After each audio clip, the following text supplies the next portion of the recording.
Hi, can you guys hear me?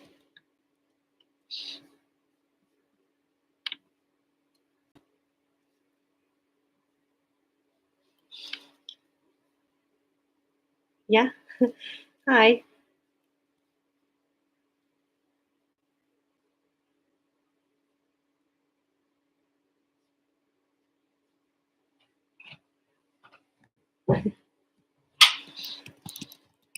Can you hear everything okay? Does the sound seem fine? Yeah, good. That's good. Yeah, so we're just waiting for a few more people to join, and then we're going to do a masterclass on poetic devices. Last month we did our first ever Scrbbly live masterclass. It went really well, better than I expected. I was really happy about it, and so we decided to just make it a regular thing. So they're going to be every month, roughly at the beginning of every month. So yeah, just make sure that you're on our mailing list if you want to kind of keep in touch with these live classes. And obviously on Scrbbly, the platform itself, we offer loads of different English courses for language, literature, poetry, and so on. So yeah, you can use all that if it's useful for you. But these are always going to be free. They're always going to be at the beginning of the month, and they're based around different topics. So usually these topics are things that I find my students struggle with, that people need extra help with, that maybe you don't get taught in school, or you don't get taught properly. So I think kind of the idea behind them is just, helping you with things that people are not so well helped with. So yeah, this one is on poetic devices. I want to sort of differentiate that from rhetorical devices or different kinds of devices that you can use in writing. So the first thing that's quite important is that poetic devices are used in poetry, but they're also used in all kinds of creative writing. I'm not sure if any of you guys that are here already, if you know what is a poetic device or how does it get used. Just as a sort of starter, I want to make sure that we all know what these things are and how we use them. So yeah, if you guys know, if not, I'll let you know. You do. Yeah, what would you say a poetic device is, or how do you use it? Or you can give me some examples if that's easier as well.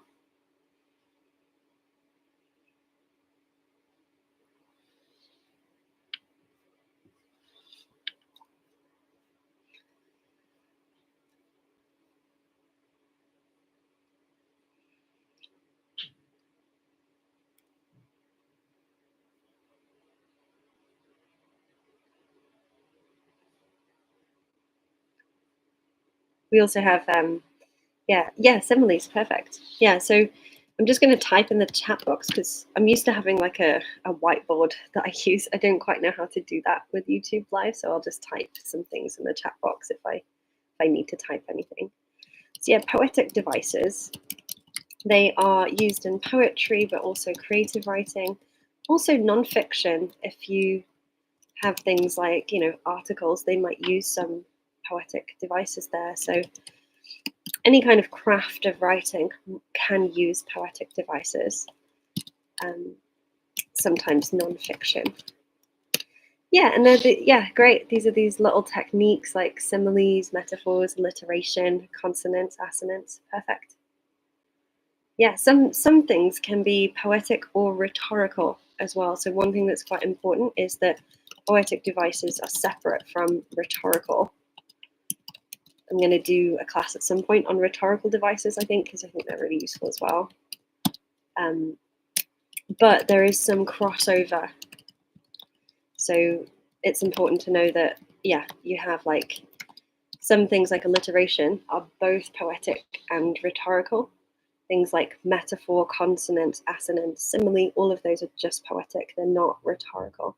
So this word rhetorical means persuasive.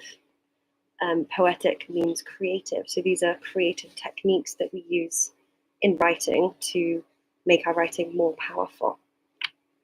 So I'm going to go through some normal ones that you find everywhere, and then I'm going to go through some weird ones that we maybe don't know so well.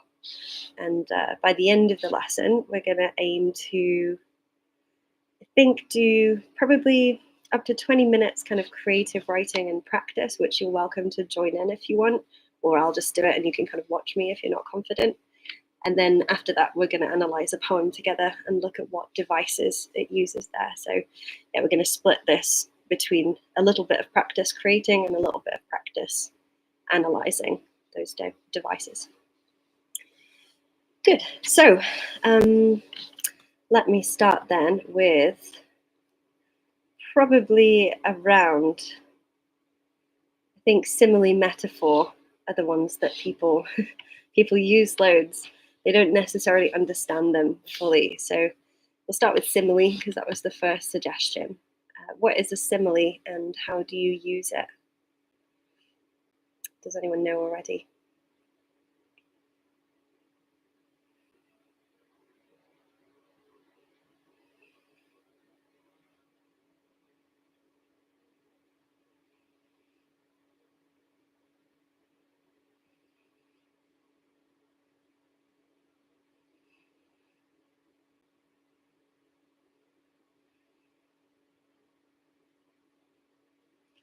Yeah, perfect. Yeah, so similes, yeah, all of these actually are figures of speech. That's a good point. So yeah, we have something called figurative language, which is figures of speech. It's where you're not speaking literally. So you don't literally mean what you're saying. You're speaking metaphorically or creatively. Yeah, so figurative language are figures of speech. They're creative or non-literal. And then literal language is the opposite of figurative language. So most things that we write will be literal language. Every so often, we might want to use some figurative examples, like figures of speech, for example, poetic devices. Yeah, examples of similes. One of my favorite ones is a song actually called Soft as Chalk, which I like, by Joanna Newsom. It's the title of a song. But you can kind of see how, I don't know how to spell Newsom. I think it's got an E on the end. Yeah, soft as chalk is like a very good straightforward simile because you have this idea that something is like something else and you're also putting an adjective in there. So with a simile, it's quite important that you actually kind of draw attention to your adjective. So as old as time, some of these are really almost cliches.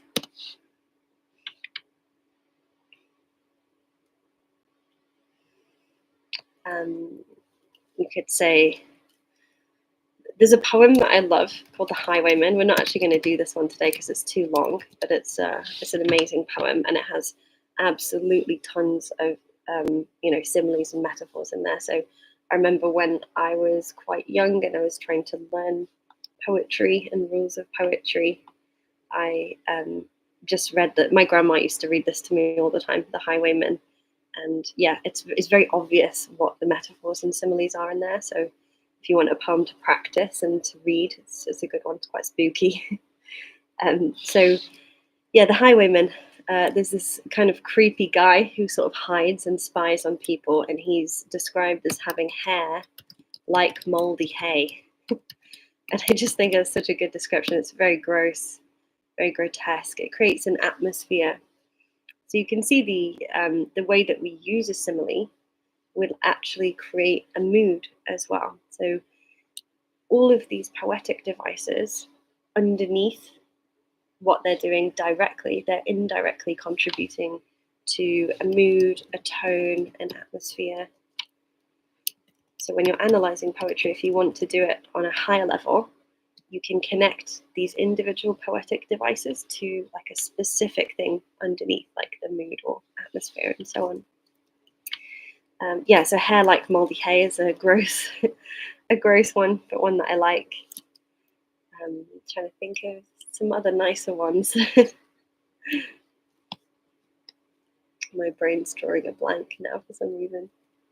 It's really hard to kind of pluck them out of the air. I can invent some. So if I'm just kind of inventing similes, I might say the snow was white as paper. This is just a random example from the top of my head. You see there's two things there. There's two nouns. So we have snow and we have paper. And then we have an adjective, which is white. So the construction of a simile, it only works if you have two objects and a linking comparison, like a specific linking comparison. You could say the snow was as paper, and that would technically be a simile, but it's not really used very often, that type of simile. Usually similes have this was like that in this way, or this was as something as this other thing. So that kind of construction. I'm just going to write that grammatical construction in the chat box. Possibly a good thing to write down if you're taking notes on this one. So the object, and then you could say as or like, and then the adjective, and then your second object. If you use like, the adjective can kind of come before the word like or after, so it just sort of depends, grammatically what you're doing with that. But yeah, the simile construction. This thing was adjective, this thing. So we'll try writing a simile now then. So I'm going to give you a topic. Let me think of a really common topic. A tree. We're going to describe a tree using a simile.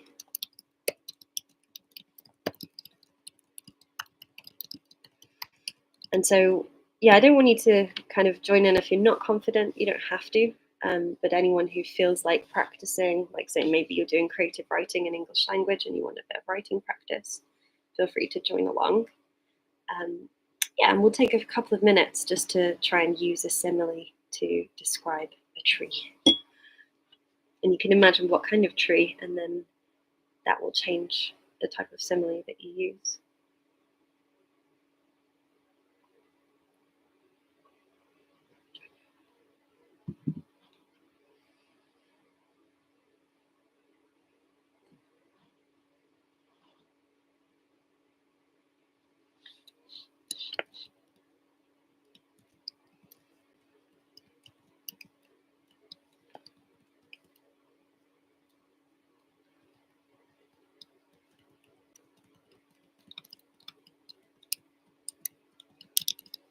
Yeah, it can be melodramatic. It can be kind of as crazy as you want. It can have any kind of mood. It can be comic, tragic, whatever mood you want to go for. I like that about creative writing. You can just be really playful. So obviously when you do the exam, you have to be quite serious and you have to kind of tone it down. But when you're practicing, yeah, feel free to be melodramatic.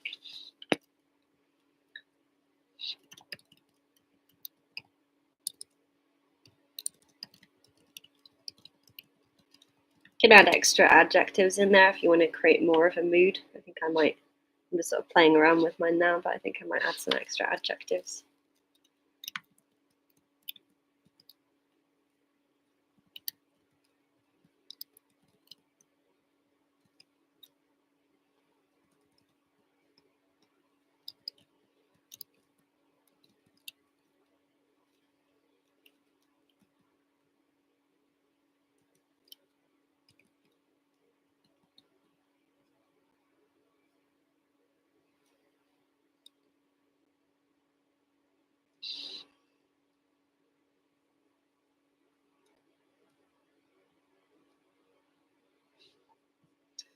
So I'll give you mine.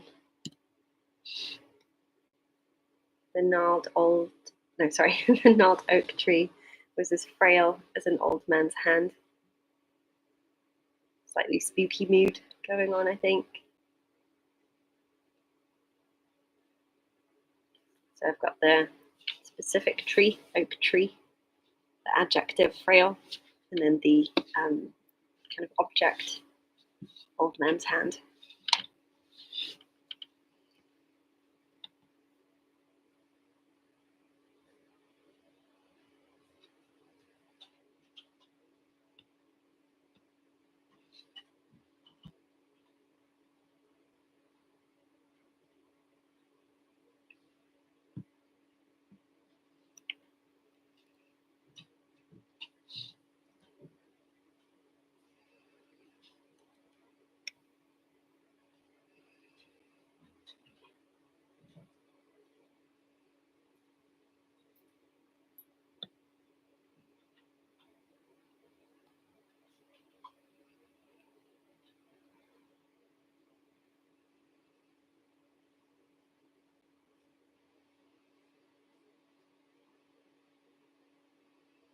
Oh, nice. Yeah. So you've focused on the branches in particular. You can do that as well. You can zoom in onto a specific feature. Um, the spindly branches of the tree stood out like slender, reaching arms. Yeah. So you've got this idea of like slender and reaching as your adjectives, and the thing you're connecting is the branches to the arms. Really nice.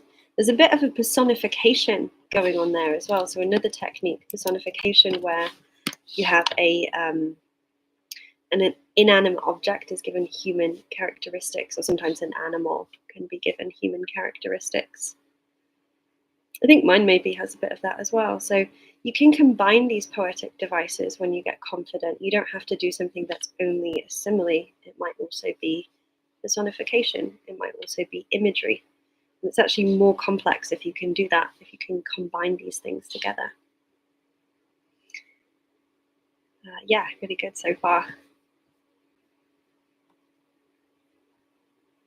So I'll give you guys like another minute or two in case you want to post your simile, even if it's not perfect. And then we'll move on to another technique, actually a set of techniques that I want to talk about.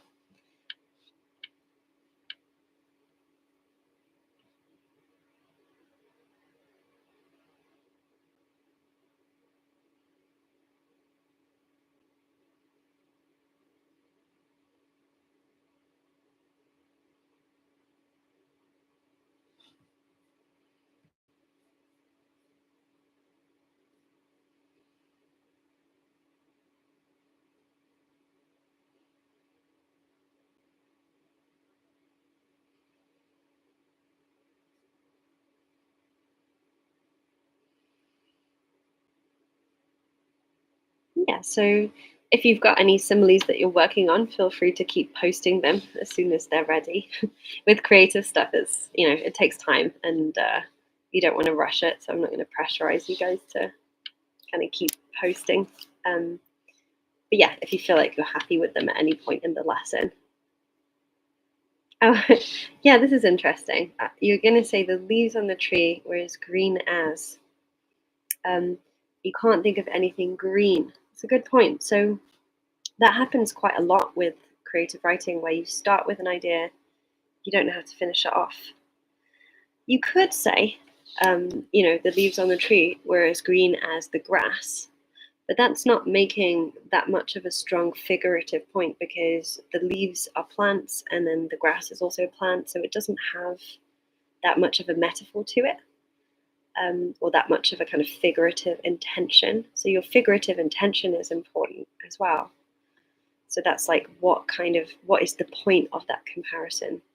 So you can see the oak tree being frail like an old man's hand, and also this similar one, the branches of the tree being like reaching arms.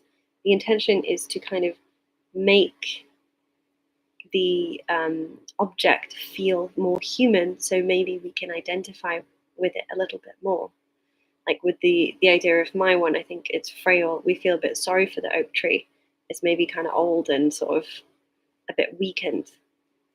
With the branches of the tree being like slender reaching arms, it's a little bit different, because they seem a bit more fresh and new. They're kind of reaching out, they're trying to grasp maybe, and it might create more of like a horror atmosphere. So yeah, your figurative intention is always really important with anything you create. Yeah, you're welcome. So you could say something like, as green as a what's it called, that crazy drink they drink in America, as green as a bottle of bright Mountain Dew. And then that gives a different figurative intention. It's got like quite a sort of sickly green, like a bright, unnatural green. So it might feel like there's something wrong with the trees or something unusual about your image. You'll notice if you read quite experimental writing, people tend to not go down the route of doing a normal simile like you'd expect, or a normal metaphor. They tend to use weirder stuff, and the weirder your similes and metaphors are, the more of an atmosphere you create. So yeah, you can go kind of quite mad, or you can go really normal with it as well. In creative writing, if you're doing an exam and you choose more weird imagery, make sure that it's all consistent. So don't just try and do a good simile by itself. It has to fit properly within the paragraph, and that has to fit within the story. But if you do that, you can get really high marks by being quite personal and weird and unique with what you choose. Good. So now we're going to have a look at something that's super important. Pretty much every single poem that you analyze will have this in it somewhere, which is imagery. And not only is there imagery, but there's actually 5 types of imagery. Does anyone know what those are? Or how do they work? Or why is there 5?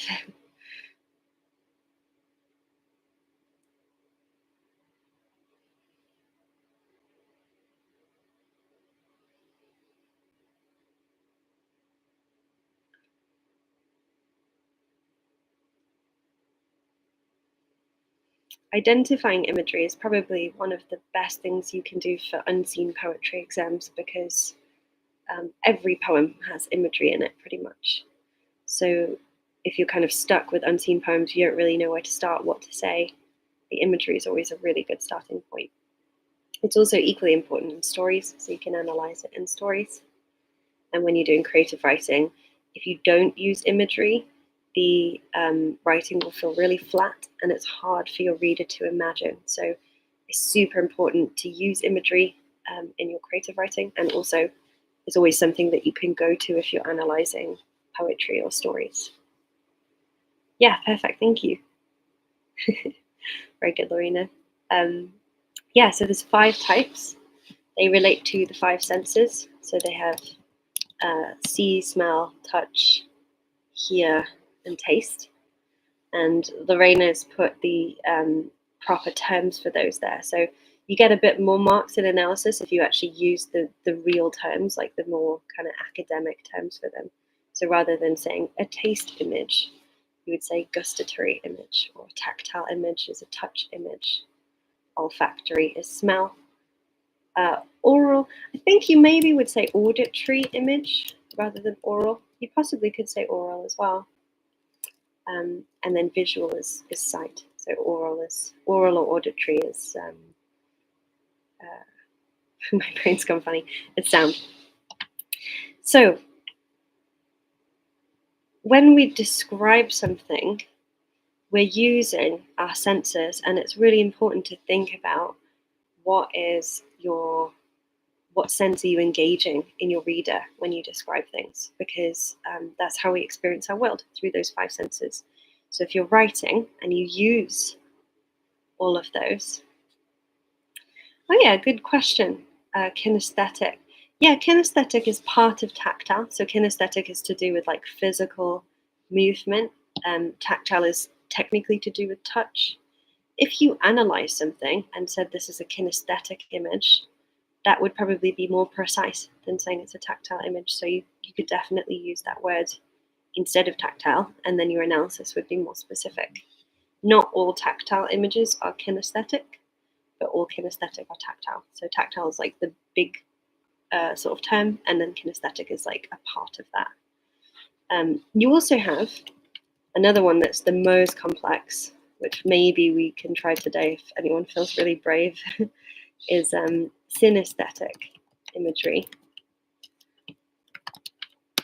So synesthesia is actually kind of a psychological, physical condition some people have, which is so cool. I met a girl who had it once, and it was just amazing. Some of my favorite writers had it too. But it's basically where you blend your senses. So if you listen to music, you might see colors or shapes. Or if you read a word, you might get a taste in your mouth. And if you do synesthetic images, which are really hard to do, they can be considered extremely advanced because they're blending 2 images together. So the most advanced kind of imagery, I'm just going to turn my heater off because it's actually really warm today. The most advanced is synesthetic. So yeah, maybe we'll have time to practice that one. We'll see. But at the moment, what I want you to do even if you're not going to show it to me, I want you to choose one of the senses, whichever sense you're kind of interested in yourself. And then I want you to write a sentence that captures a specific image using that sense.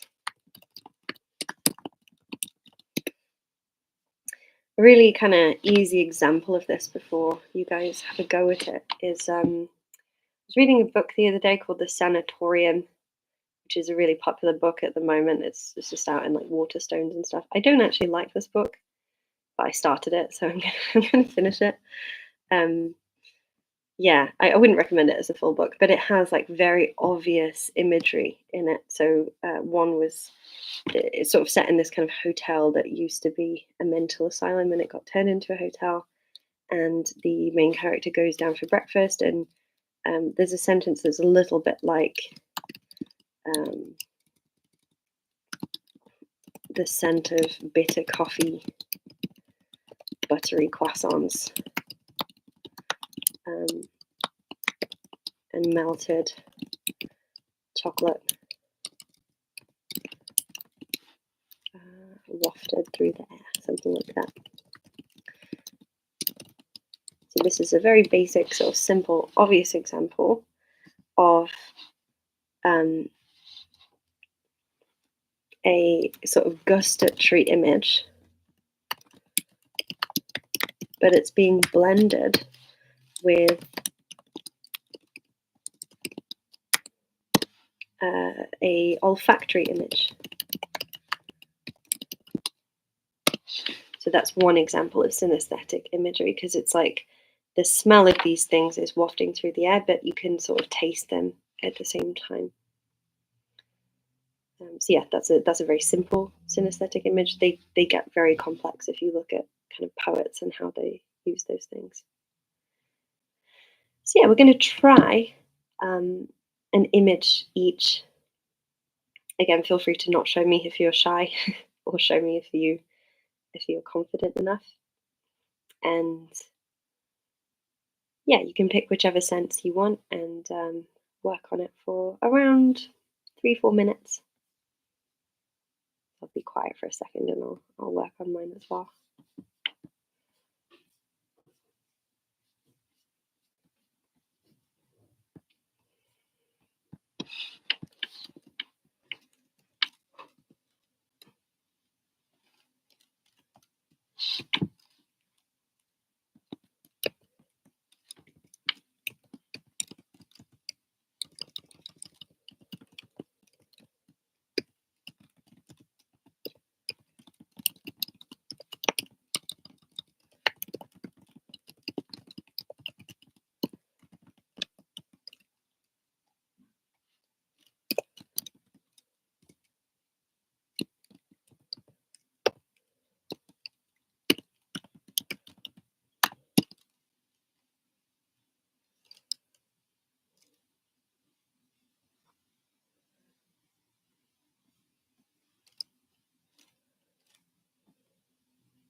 Sorry, I got a bit carried away writing.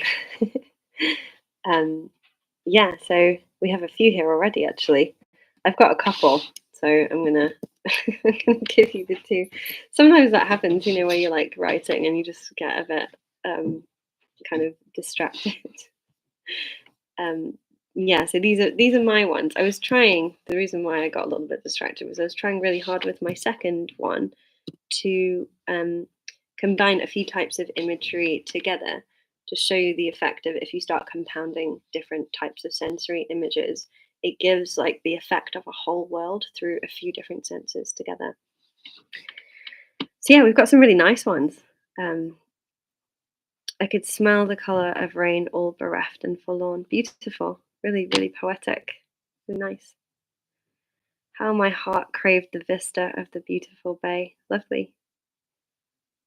Yeah, that one's very emotional. It's nice to kind of add moods and emotions into creative writing as well, because another way that we experience the world as well as through senses is through emotions, and we connect emotionally to all kinds of different experiences. So if you can write in a way that actually makes people feel something, that is so much more powerful. Definitely my favorite books I've ever read all made me feel very, very powerfully about something. Antly prickles in my ears. Yeah, it's very ticklish kind of feeling, that one. The word prickle is a good word. You'll find with creative writing as well, certain very specific pieces of vocabulary massively improve your writing. So if you feel like your writing is a bit basic or flat, just try and work on each individual piece of vocabulary and kind of change that up. So yeah, I've got the grey lake wrinkled and puckered in the light breeze like a ruffled silk bed sheet. I was trying to add simile in there as well. Um, yeah, so words like wrinkled, puckered, ruffled, they give that kind of folding material impression just to kind of further underscore the image of what I'm going for.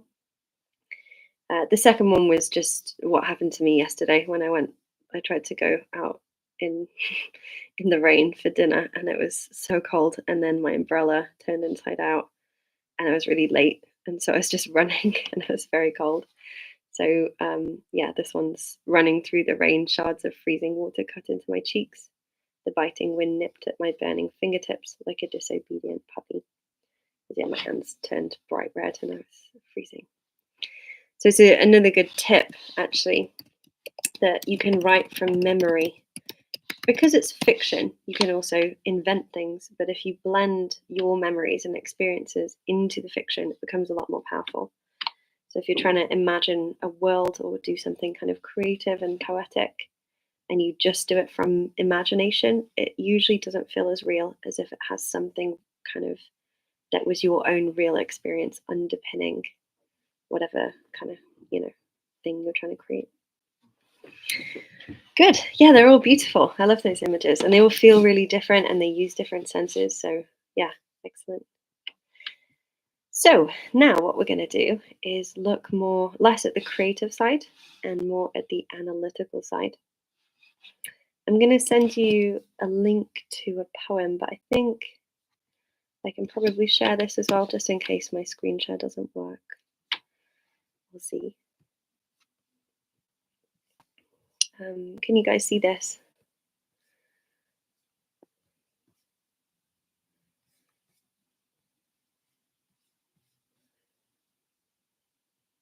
Yeah, perfect. Yeah, so this is a slightly long poem, but it's such a powerful poem. I took a writing course with Caroline Duffy once online, and she said this is one of her favorite poems. And normally, I don't even like Duffy that much; it's not my favorite. But yeah, I read this poem on her recommendation, and it's amazing. So I teach it a lot now. It's by a writer called Elizabeth Bishop, who is kind of like she's called like a poet's poet. So she writes in a way where she really knows what she's doing, and she really knows the craft of poetry. So if you actually understand or you're interested in how do you make poetry, like how do you use these poetic devices, for example, she's an amazing person to to read loads and loads of poems by, because her skill with how she crafts a line or she crafts an image is so immaculate. It's like the kind of person you wish you could write like one day, basically. Um, so I'm going to give you guys kind of enough of your, like, sort of enough space to read it in your own time, at your own pace, and get used to it in your own way. Because I think some people in this class are more confident than others with poetic devices, and some of them, some of you guys might be better at poetry or less confident with poetry. So I don't want to kind of rush you through this bit. So we're basically going to just read this poem and break it down into the poetic devices it's using. And we're going to start with the linguistic devices, like how we were talking about at the beginning of the lesson. So things like alliteration, simile, metaphor, imagery, etc. And then, if you can, we're going to extend that a little bit into looking at the form and structure as well. So I'll be going more into that in future masterclasses, but we probably have got a little bit of time to have a look at going a little bit deeper into the other types of poetic devices that are form and structure based for poetry as well. So yeah, hopefully you enjoy it. It's not an easy poem. It is a pretty hard one. So if you're like, I don't understand, okay, just try and identify some features. Try and think about the effects of those features, and take your time to sort of read and reread the poem. Good tip with unseen poetry is don't just read it once and think you understand it. Read it at least twice so that you feel like you really understand on a deeper level what's going on.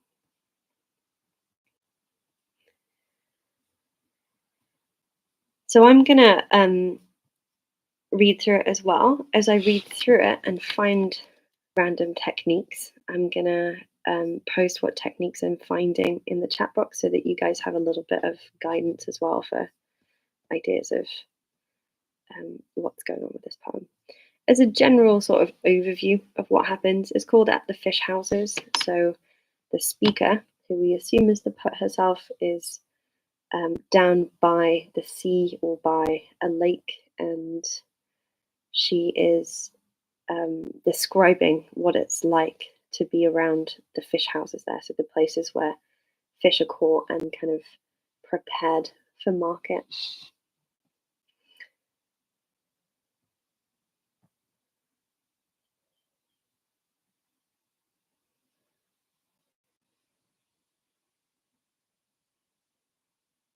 Yeah, so I'm not going to say what quotes I'm finding, but as I go through, I'm going to just put like a few techniques in the chat box to give you a bit of guidance.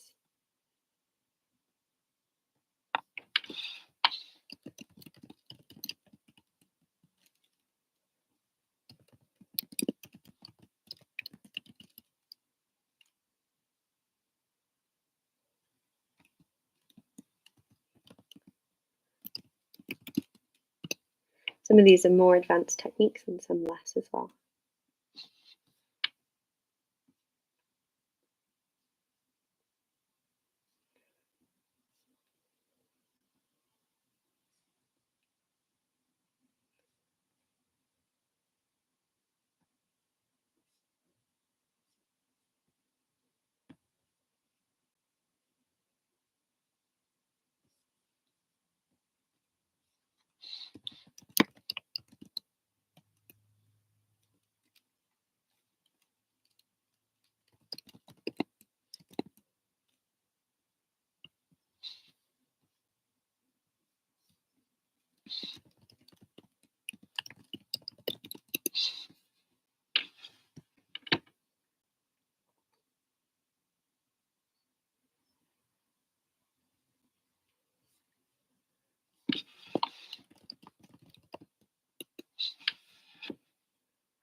Yeah, so just from a really quick skim through, they're the ones that I can see on a first reading.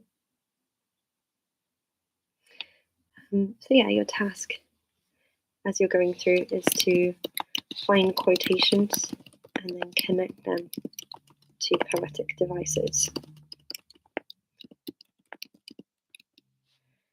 If you feel like doing something a bit more advanced, so if you're quite confident with your poetic devices, you can extend that and you can try to figure out,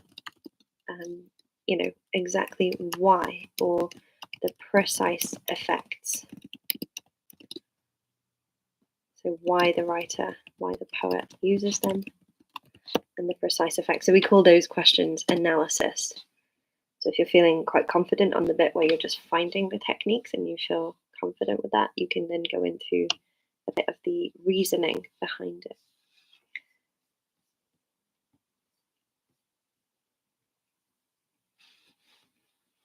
So yeah, I'll give you guys some time to do that now.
Yeah, so feel free to post anything that you found once you find it. I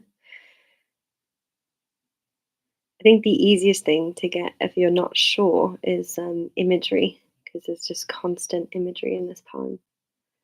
So focus mostly on imagery if you're not sure of the other ones, and then we'll go through some of them together.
Yeah, so I'll start kind of at the beginning with this one.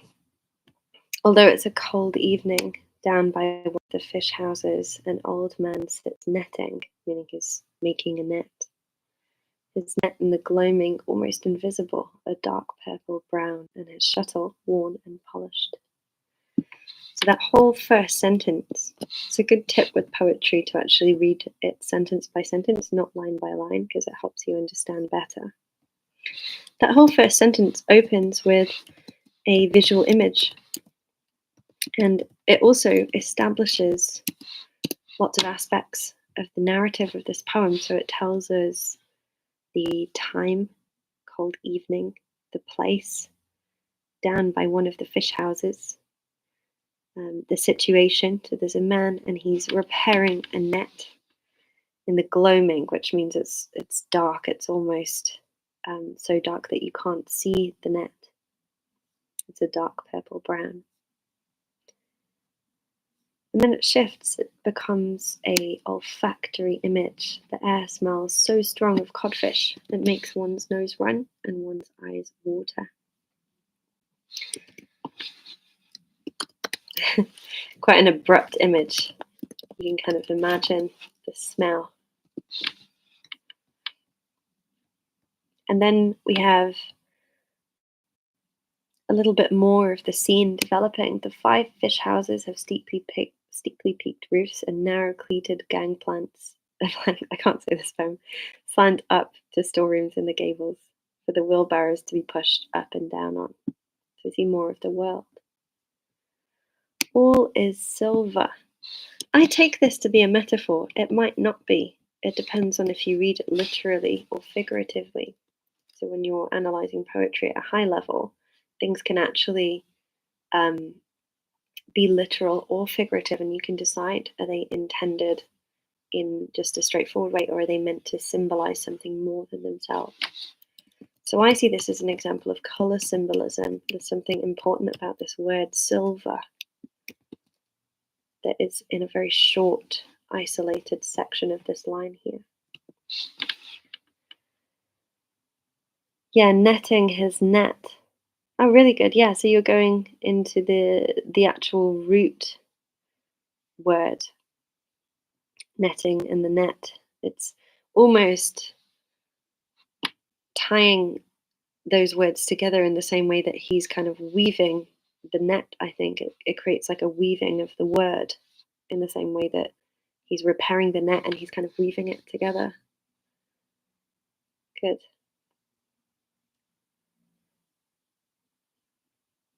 Nice, yeah. Opaque and translucent are juxtaposed. Opaque is you can't see through it. Translucent is you can see through it, and they're, occurring in the same section of the poem. Yeah, you've got loads of really good ideas, Lorena. Gloaming. Yeah, it's an old-fashioned word, gloaming. It means kind of twilight, but it's a more spooky word than twilight. Twilight is kind of like quite magical or mystical connotations, whereas gloaming is more murky and dark and frightening. Yeah, you could say that it's referencing another poem that uses this word gloam because it's not very commonly used.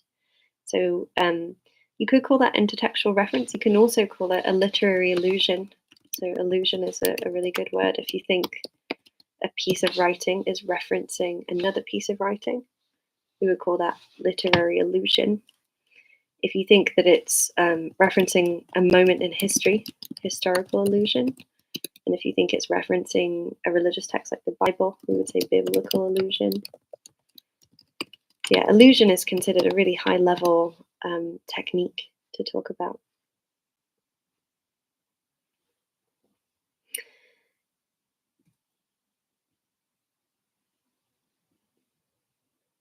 Yeah, dark purple brown, trying to describe something that's almost invisible against the dark of the night, kind of closing in.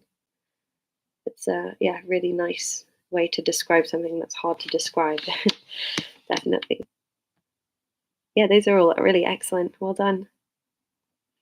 Like I say, it's a really hard poem, so yeah, I'm really impressed with your ideas there. Here we have something called sibilance, which is a really beautiful technique if used correctly, which obviously in Elizabeth Bishop it is because she's a genius.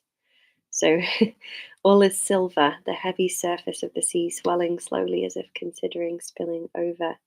Loads of S sounds, L sounds, L, F, S. Really, really nice types of alliteration going on there. So sibilance is the S sound repeated or alliteration that begins with an S. And then the other thing that we have in that line that makes it really soft sounding as well as the S is something called fricatives. So fricatives are really beautiful little sounds, I think, like F or S or L or TH sounds. If you use loads of those in a line of poetry, it creates a really soft, kind of whispery, sort of hushing sound. So I imagine that while she's here at the fish houses, looking at the people who are collecting fish or fishing, fixing their nets, she can hear the sea in the background, and that kind of like sort of sound of the sea is kind of creeping into the poem through the use of sibilants and fricatives.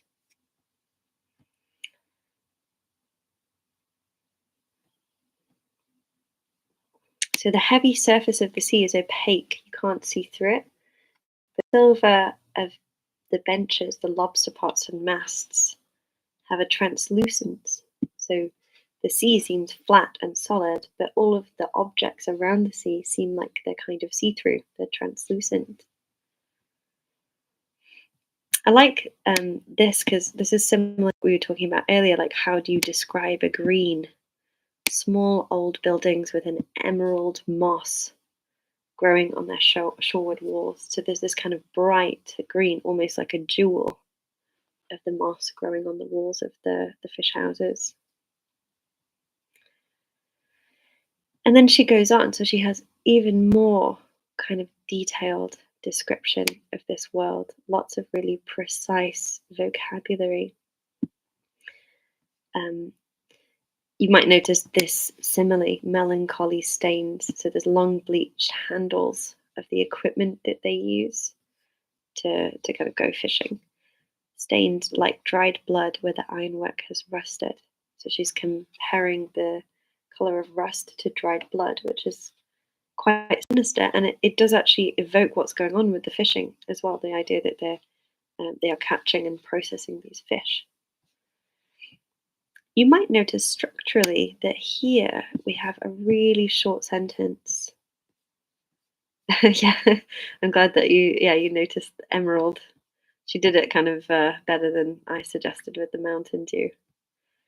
But yeah, that's one way to do it. It's a good tip actually if you're like, oh, I don't know how to write this thing. Just read a few poems and see how people do it, and then try to find your own version of that. Because yeah, you can constantly learn infinitely from poets, definitely. So yeah, super short sentence here. The old man accepts a Lucky Strike's kind of cigarette.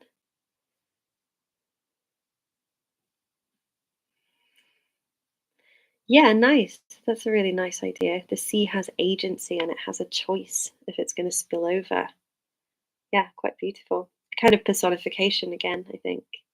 There's a lot of the main themes that are kind of overarching this. I don't want to talk too much about themes because we're doing devices, but when you're analyzing devices, if you can zoom out and connect them to themes and the messages behind those themes, that's the best way you can do the really in-depth analysis. So yeah, if we kind of think about the theme here, there's sort of like the way that nature operates and the way that humans operate and how humans are part of nature but also different. And yeah, I do feel like the nature in this poem is so powerful. Like the natural world is so vividly described that it feels like it's own entity. Oh, you've not heard of fricatives as a technique? I was looking actually earlier at something. Let me just really quickly see if I can find it. It's gonna. This might just be like a rabbit hole that takes me a minute or two. Mm. Yeah, I can't quite. For some reason, it's like reloading my page. But I'll give you this book, so all you guys can have this. Like this is a handbook. This website's amazing. The Internet Archive. It basically is an online library. So there's loads of books that are in copyright you can't find anywhere else, but you can borrow them from this website. So I use it all the time. This is a dictionary of poetics, basically, called the Poet's Dictionary. And it goes into so much detail about things like what is a fricative, what is a plosive, how to use these really precise little tiny techniques, and what is the effect of those in writing. So it's not very long to skip through. I read most of it this morning just to see if there was any techniques that I'd ignored or not thought about. So yeah, I'd really recommend that as a book. This is also a really great book, so I'll give you this one too. That one's more generally about poetry, but they're both, yeah, super useful. Yeah, fricatives are a certain type of sound.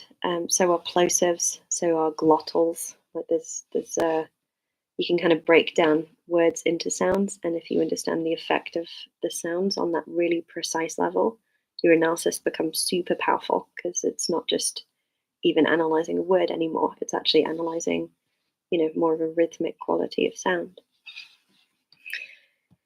So, yeah, finally we realized that the speaker actually is connected to this land and she's connected to the history of this place. This man who's casting the net was a friend of her grandfather. We realized that the codfish and herring that they're fishing is declining in population. So again, wider themes coming through here. We've got these like ideas about environmentalism and nature under threat, or old traditions that can't be passed on because of climate change. So there's some really interesting kind of wider things coming through. And then we go back to specific imagery. Sequins on his vest and on his thumb. Scrape the scales, the principal beauty from unnumbered fish with that black old knife, the blade of which is almost worn away. And I feel like this is symbolic, actually. It's a form of symbolism because I think he also is almost worn away, and his tradition of fishing is almost worn away. Everything is declining and eroding and fading in a very kind of subtle demonstration. So the poem, as it goes on, gets more abstract. I'm not going to go too far into like what the philosophical, spiritual meanings are at the end of the poem. Feel free to kind of read it through a few times and try and kind of understand that. It's very, very abstract and beautiful, but also really complex. So I feel like we don't need to go too much into the end of the poem here. The main thing was sort of understanding the kind of layering of poetic devices that she uses in that opening stanza. Good. So yeah, we've done super well. Everyone's written stuff and we've analysed really well. Some really nice, precise analysis actually coming through. Hopefully you've learned a ton about like devices. I'm hoping you've kind of felt like you're more confident on devices you already knew, and you've learned some new ones that you hadn't thought about before. So that's like my goal for the lesson. So hopefully that's somewhat achieved. So yeah, if you guys have got any last minute questions or anything you're not sure about, or any devices you want me to go through, we'll just do maybe like around 10 minutes of questions here if anyone has any, or we can end the lesson if you feel like you're ready.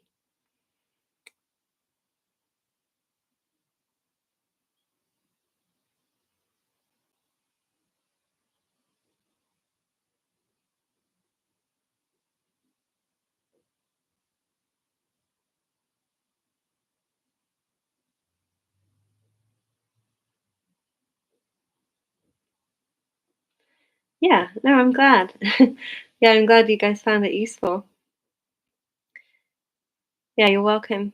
I've been doing this Scrbbly platform for quite a while, Scrbbly.com, and I felt like it wasn't alive enough. Like it needs a live thing to sort of reinforce all of the stuff that you learn on there. So yeah, everything I teach is obviously like packaged up into things that you can buy on Scrbbly, and courses on there. There is one actually specifically about devices. There's quite a few on creative writing. There's one on how to analyze unseen poetry.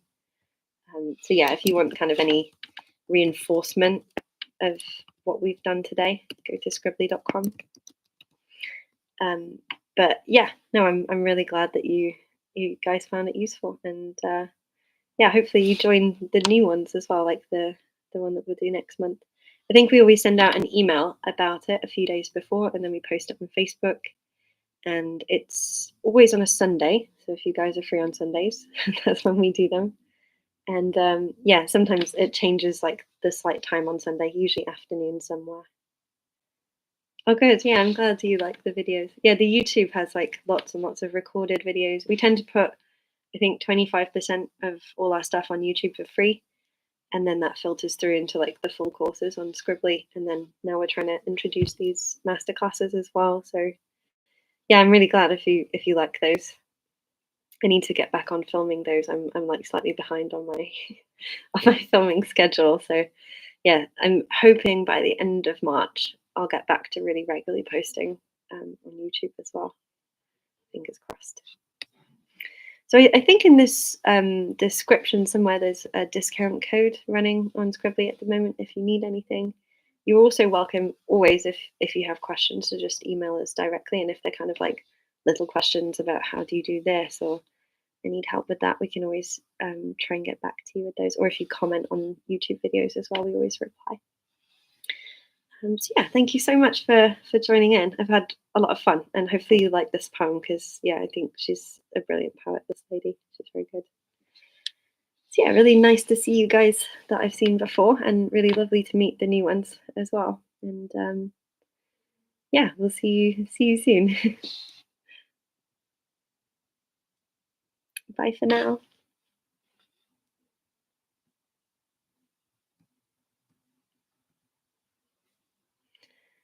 Bye.